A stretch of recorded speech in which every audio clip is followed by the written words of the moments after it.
Hello again and welcome to some new aviation technical English with Kira Alexandrova.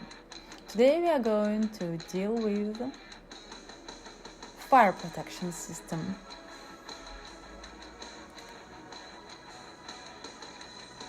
The fire protection system is usually subdivided into fire and overheat detection system and fire extinguishing system.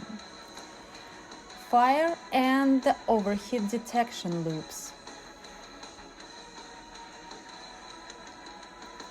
Smoke detectors,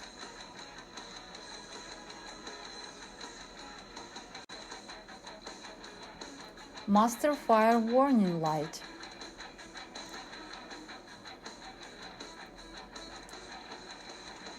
master caution light,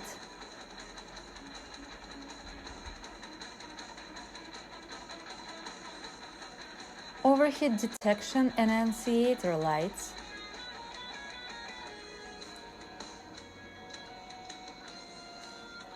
fire extinguishers or fire extinguishing bottles, fire switch or fire handle,